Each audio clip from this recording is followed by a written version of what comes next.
Hello दोस्तों, नमस्कार। मेरे पाकिस्तानियों, सबसे पहले तो घबराना नहीं है।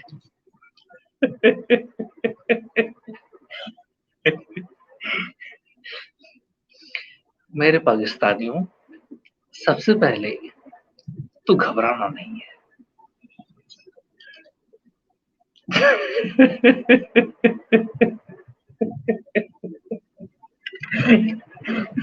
अब आप सोचेंगे कि मैं क्यों हंस रहा हूँ। ये इमरान खान की आपके पीछे वाले जो प्राइम मिनिस्टर रहे हैं, जो आजकल जेल में है,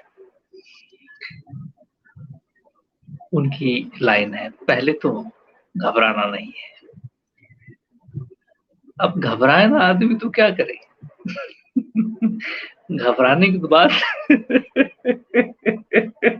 घबराने की बात तो छोड़ दो, लोग आत्महत्या करने पर मजबूर हो गए हैं। अब भी ना घबराए, है नहीं तो अब क्या करें। अगर अब ना घबराएं तो अब क्या करें, कुछ और बचा है क्या। मैं सीरियस बात नहीं करना चाहता हूँ, क्योंकि तुम लोग सीरियस आदमी नहीं हो कि जो तुम पे हम अपना वक्त जाया करें।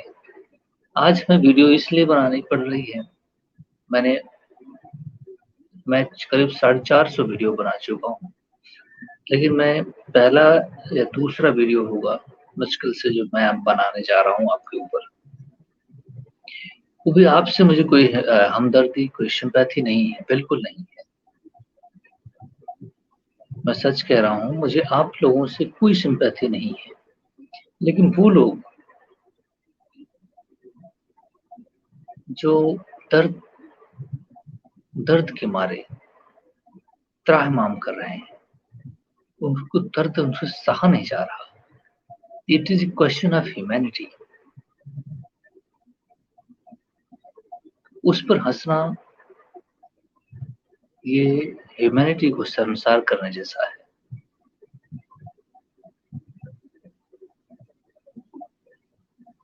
बच्चे छोटे-छोटे हैं,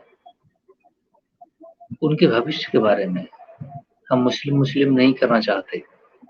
तो मुस्लिम के बच्चे हैं तो वो जाएँ जहाँ पे जाएँ, लेकिन हमें इतना चाहता हूँ, वहाँ पे जो बच्चे हैं, किस कम्युनिटी के हैं, किस जाति धर्म में हैं, ये मैं नहीं जानता। लेकिन मैं इतना ज़रूर जानता हूँ कि वो बड़े दुःख दर्द में हैं। उनके माँ-बाप कितने संकट में हैं। वो जो सिचुएशन के लिए अपने आप को आत्महत्या की दहलीज पर ले जा रहे हैं, वो चीज़ देख कर के मुझे बहुत दुःख होता है। और ये कोई भी आदमी देखेगा तो उसको बहुत दुःख होगा। सिवाय वहाँ पे जो कुछ आपके एलीट, अब अंग्रेजी में क्या कहें, कि वो जो ऊपर कुछ लोग बैठे हुए हैं, उनको एन्जॉय करना, उनकी ज़िंदगी बेहतर होने के लिए आप सभी लोग दबे जा रहे हैं। ये कोई प्रोवोकेटिव चीज़ नहीं है, ये इट इज़ अ फैक्ट। मैं एविडेंस दे सकता हूँ आर्गुमेंट के थ्रू, किस वजह से, किस तरह आपको दबाया जा रहा है। और वो कुछ लोग ऐसे हैं, हमें आपसे कोई सिम्पैथी नहीं है। आप अलग हो चुके हैं, आप रहे हैं अलग। हमें उसको लेना भी, हम तो ये चाहते हैं भारत सरकार इमीडिएटली वहाँ पे एक फेंसिंग बॉर्डर बनाए, अदरवाइज़ वहाँ पे केओस जो होने वाला है, तुम भाग के आओगे इधर, भाग के भारत की तरफ आओगे। पहली बात, तुम सभी टेररिस्ट हो, आओगे यहाँ कुछ बम लेके फट जाओगे। नहीं, हमारे अच्छी खासी सिस्टम मूविंग चल रहा है, डायनामिक है, उसको डिस्टर्ब करोगे। हम आपसे हाथ जोड़ के विनम्र निवेदन करते हैं, इधर मत आना भाई साहब, कुछ भी हो उधर ही जाना। अफ़गानिस्तान और ईरान और फिर उधर टर्की में जाके टर्की वालों के यहाँ स्टेशन बना लो जाके, लेकिन इधर मत आना मेरे भाई लोग, प्लीज़।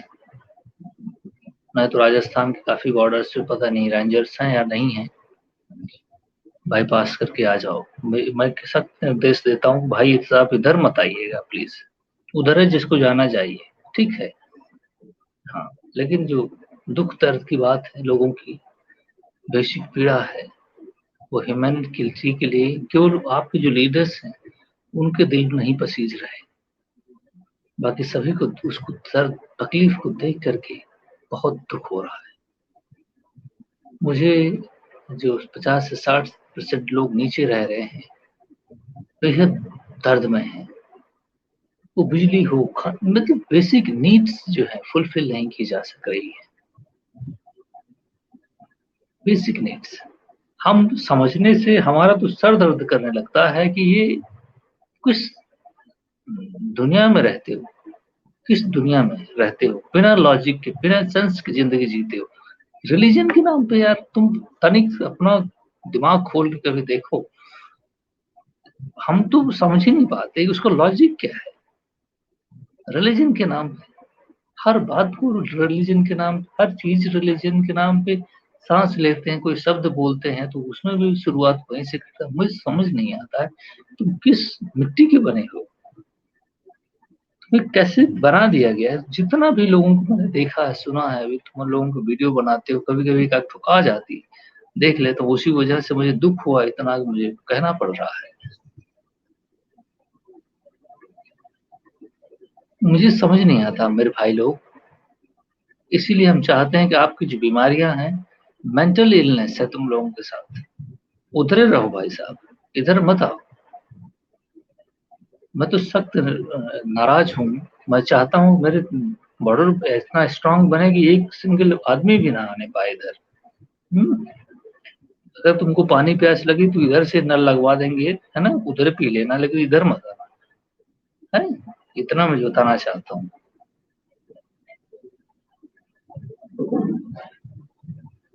बिजली की हालात देखो तुम्हारे यहाँ, बिजली कितना इसेंशियल चीज होती है पता है। लाइट इसेंशियल है आज के डेट में। पानी, मतलब शहरों के सिस्टम में अगर लाइट ही निकाल दो, तनिक देखो तो तुम कैसे जीवन हो जाएगा। गर्मी इतनी ज्यादा है, कूलर पंखा फ्रिज एसी कुछ चलेगा नहीं, वाटर सप्लाई नहीं आ सकती विदाउट इलेक्ट्रिसिटी। इलेक्ट्रिसिटी कितना बेसिक एसेंशियल कंपोनेंट है जीवन का,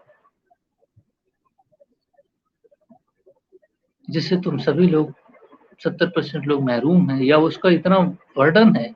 सबसे बड़ी इंपॉर्टेंट चीज है तुम लोगों ने बेच दिया है। तुम्हारा जितने भी स्टेशन, इलेक्ट्रिसिटी स्टेशन लगे हैं, हाइड्रो पावर प्लांट्स, सारे hydro power plants are being operated by the Chinese system. उनके बेल्ट एंड रोड इनिशिएटिव के थ्रू उसका उस पर कब्जा है, और सडन अमाउंट आपके लिए वो रिलीज करते हैं, और वही उस पर रेट्स तय करते हैं। आपकी गवर्नमेंट के हाथ में भी नहीं है। गैस से इलेक्ट्रिसिटी बनाते हो, ऑयल से बनाते हो इलेक्ट्रिसिटी, ये इस तरह इलेक्ट्रिसिटी बनते हैं क्या? मैं कह रहा हूँ कि हमारा जो नेपाल है वो 10,000 गीगावाट इलेक्ट्रिसिटी इंडिया को दे रहा है। इलेक्ट्रिसिटी वो भूटान को भेज रहा है, इलेक्ट्रिसिटी इंडिया के थ्रू बांग्लादेश को भेज रहा है, वो भी 7-8 रुपए यूनिट में। 7-8 रुपए, मेरे यहाँ तो 8 रुपए 36 पैसे पर यूनिट है इलेक्ट्रिसिटी, जहाँ पे मैं हूँ, इलाहाबाद डिस्ट्रिक्ट के अंदर, उत्तर प्रदेश में। 8 रुपए है, फिर भी हमें ज्यादा लगता है, और तुम्हारे यहाँ 60 रुपए है, फिर भी तुम्हें कम लगता है। मैं, ये तो इलेक्ट्रिसिटी की बात हो गई, ये तो जीवन का बेसिक, अब essential components, electricity, water, school जाना, ये सारी चीजें कितना महरूम हो गया है लोगों के लिए, कितना मुश्किल टास्क हो गया है इसी को फुलफिल कर पाना। और अगर ये सारी चीजें फुलफिल नहीं हुई, एजुकेशन फुलफिल नहीं हुआ, तो कंट्री का फ्यूचर क्या होगा? अगर आप एजुकेशन में इन्वेस्ट नहीं करते, जो कि आप नहीं करते, तो आपका कोई भविष्य नहीं है। आपका भविष्य नहीं है, दैट मीन्स द कंट्री का भविष्य नहीं है। You will be remain the independent country. किसी के सामने हम नहीं झुकेंगे, हम अल्लाह के सामने झुकेंगे, ये भी स्टूपिड चीज है। अपनी बेसिक नेसेसिटी के सामने झुक जा रहे हो तुम, मरने के लिए मजबूर हो जा रहे हो। सोचो किस नेबर के साथ तुम्हारी रिलेशनशिप अच्छी है। ईरान, अफगानिस्तान वाले तो तुम्हें पा जानते हो, रगड़ के मारे, खेल के मैदान में भी तुम्हें खेल नहीं समझते हो, कुर्सियां मारते हैं, तुम्हें पता होगा, पड़ी हुई होगी 2-4 कुर्सी, मुझे तो लगता है। अब भारत से तो तुम्हारा जन्म से ही नहीं, जब पेट में थे तभी से दुश्मनी है, तो पैदा हो गए तो दुश्मन बन ही गए। तुम्हारा कौन है इस धरती पर तुम्हारा दोस्त? एक्सप्लॉइटर का भी दोस्त हो सकता है क्या? चाइना तुम्हें कहते हो हमारा दोस्त है, वो दोस्त नहीं है। यही तो सबसे बड़ी तुम्हारी जहनी गुलामी है कि तुम्हें चाइना तुम्हारा दोस्त लगता है और जो दोस्त है वो दुश्मन लगता है। यही सबसे बड़ी तुम्हारी कमियां है। अगर तुम इसको सुधार लो, और लॉजिकल रीजनिंग, रिलीजन तुम्हारा अपना, मेरे भाई लोग कैसे तुम्हें समझाएं, रिलीजन तुम्हारा अपना कॉन्सेप्ट है। जिस भी रिलीजन पे तुम बिलीव करते हो तुम करो, अपना करो, पूजा करना है, नमाज करना, जो भी करना है, डांस करना है, करो उसे थोड़ा। लेकिन सवाल ये अपने घर पे करो उसको। जब बाहर सोसाइटी में आते हो, जो लोगों के साथ इंटरेक्शन करते हो, तो इस सारी चीजों को निकाल दो और लॉजिकल रीजनिंग बेस्ड दिमाग से सोचो, अपने हित और अनहित के बारे में सोच के समझो। हम तो तंग आ गए समझा समझा के तुम लोग, और तुम्हें समझ में नहीं आता। हमें दुख इस बात का है कि बेसिक एसेंशियल नीड्स फुलफिल ना हो सकी लोगों के लिए, बस इतनी सी बात है। अगर वो चीजें हो जाती है तो तुम्हारा न्यूक्लियर बम जो है वो तो मुझे समझ में आता है। ठीक है, बहुत अच्छी चीज है, तुमने बना लिया है। वो भी तुम्हारे लिए फोर्स कम, लाइबिलिटी ज्यादा है। हमारे प्राइम मिनिस्टर बहुत अच्छा कहते हैं कि पाकिस्तान तो अपने बोझ की तरह दबा जा रहा है, और दबा जा रहा है, वाकई दबा जा रहा है, और दब जाओगे तुम्हारा कोई भविष्य नहीं है। मैं दावे के साथ कहता हूँ तुम्हारा कोई भविष्य नहीं है, एटलीस्ट मेरी समझ के तो बिल्कुल बाहर। अनटिल अनलेस रिलीजन से एफिलिएशन तुम्हारा कम हो। लेकिन तुम्हारे कॉन्स्टिट्यूशन में पहली ही लाइन में लिखा गया है कि इस्लामिक स्टेट है इस्लामिक स्टेट और भी है, लेकिन तुम्हारे जैसे नालायक नहीं है। पढ़ाई लिखाई का तुम्हारे यहाँ कोई रिलेवेंस नहीं है, जो कि फंडामेंटल होता है किसी चीज के लिए। यही वो चीज है जहां से सारे आइडियाज इमिनेट करते हैं। पॉलिटिकल लीडर्स की क्या हालत है देख रहे हो?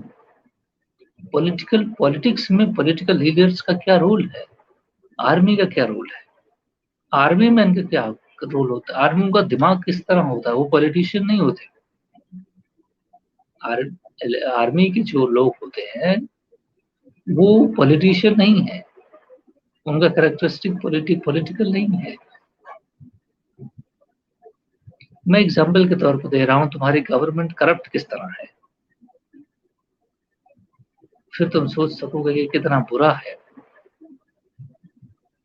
अभी तुम्हारी इकोनॉमी कितनी टर्मोइल का शिकार है, कितना डिस्टरबेंस का शिकार है, कोलैप्स करने जा रही थी, आईएमएफ के पैरों के तले आके बची हुई है। बावजूद इसके तुम्हारा prime minister national emergency, economic emergency लगाने के बजाय वो अपने टाइम पीरियड को एक्सटेंड कर सकता था 1.5 साल 2 साल, अनटिल अनलेस जब तक कि इकोनॉमिक इमरजेंसी ठीक नहीं होती।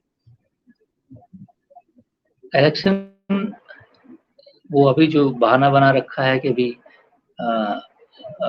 रीडिजाइन किया जा रहा है उसकी कॉन्स्टिट्यूएंसीज को, है ना। अब बताओ, डिलिमिटेशन कमीशन जो बना हुआ है वो कमीशन डिलिमिटेशन करेगा, फिर करेंगे, फिर इलेक्शन होगा, मतलब 2 साल 1.5 साल के अंदर। और ये जो अभी गवर्नमेंट आई है, ये कैसी गवर्नमेंट है? ये कोई डिसीजन नहीं ले सकती किसी भी कंट्री के साथ, ना ही कंट्री के अंदर। इसका काम केवल इलेक्शन कराना है।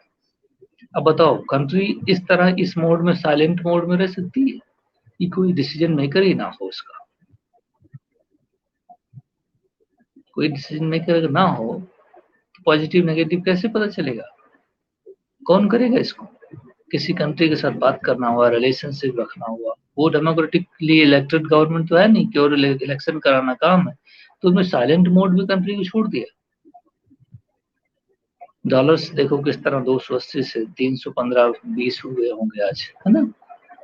किस तरह चीजें गिरती जा रही हैं, महंगाई चीज बढ़ती जा रही है, इलेक्ट्रिसिटी का क्या रेट है, क्या कहाँ जा रहा है। जबकि इसको कहीं चाहिए था कि वो अपना एक इकोनॉमिक इमरजेंसी लगा करके सारे एक्सपेंडिचर्स कट कर देता। जो सब्सिडाइज इलेक्ट्रिसिटी गवर्नमेंट ऑफिशियल्स को दी जा रही है, इमीडिएटली कट करके उसको पब्लिक को बेनिफिट दिया जाता। जिनके पास तमाम पैसे हैं उन्हें तमाम सारी सब्सिडी मुफ्त सारी चीजें बांटे जा रहे हो, सारा बर्डन तुमने आम आदमी के ऊपर ला रखे। इमरजेंसी इकोनॉमिक इमरजेंसी की बहुत जरूरत थी इस समय तुम्हें करने की, लेकिन वो नहीं कर सके क्योंकि तुम नेशनलिस्ट नहीं हो, तुम्हें अपने लोगों से कोई प्यार नहीं है। शहबाज शरीफ आज घर छोड़ के भाग गया इंग्लैंड।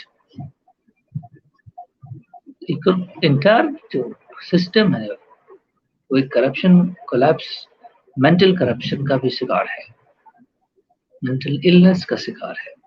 तुम्हारा कोई भविष्य मुझे नजर नहीं आता, लेकिन मुझे दुख है लोग जो सुसाइड अटेम्प्ट कर रहे हैं।